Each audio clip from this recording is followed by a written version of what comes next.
This is Kevin Cologne coming at you from somewhere up in the mountains. It's a little windy up here, a little cold, but glad to be with you for just a few minutes. A few weeks ago, Michael sent out a survey that was talking about, what are the needs of the community, specifically this community of men, Braveheart men. And one of the things that came out, one of the relevant, significant findings was that a lot of us are finding it hard to get time away, meaningful time away with our spouses.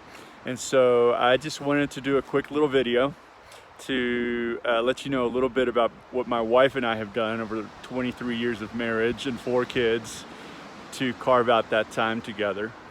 And I want to give you 2 kind of building blocks around that, and then at the end I also want to give you a little vision for what that could lead into.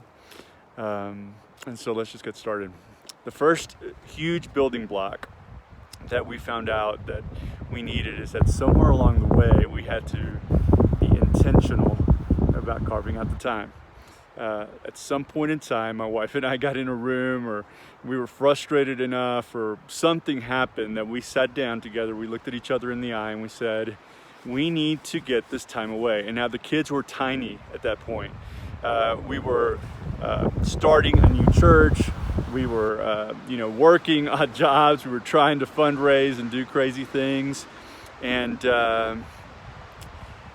we just were at the end of our ropes, so to speak, and we needed something, an outlet to help us to connect we were just so busy. And so we became intentional about carving out a weekly night away. And that's crazy. And so it was a big commitment. So one of the things I would say to you is, if you can't do every week right now, just start somewhere. Maybe do once every other week or once a month. How can you go ahead and be intentional, get out the calendar and circle a little time away for you and your spouse.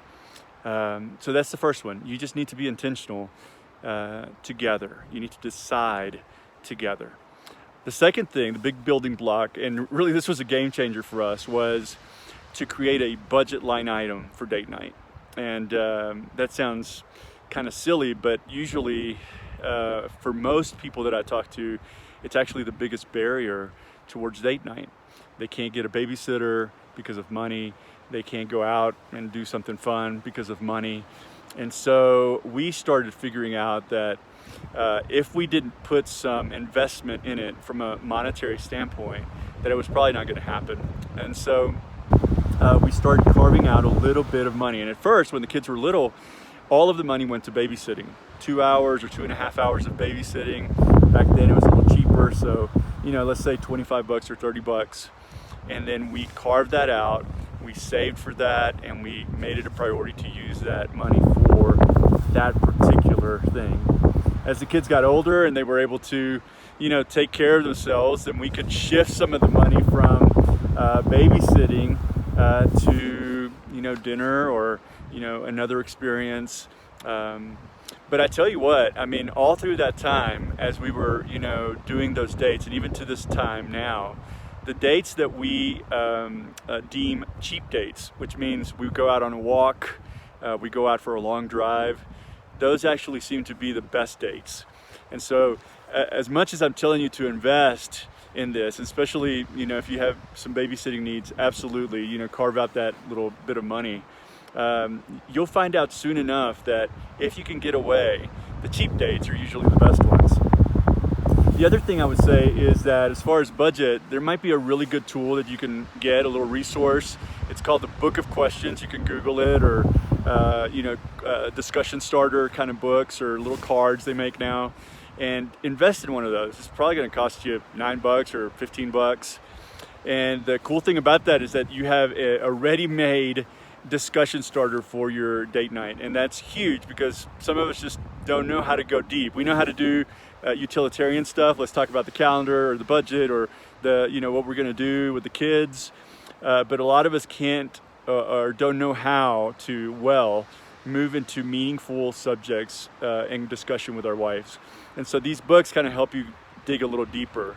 a place where you can really ask a question and listen, and a place where you can actually think about what your answers are to some deep questions. And so if you were to invest it in this date night thing a little bit more, I'd say buy your little book of questions. So those are the two big building blocks. Be intentional and budget for it, and I think you'll find a lot of good stuff. But here's the cool thing. If you can start spending meaningful, intentional time with your spouse and carving out that time and cultivating that time, you'll see that soon enough it starts helping to spark what it looks like to have meaningful and intentional time away with your whole family.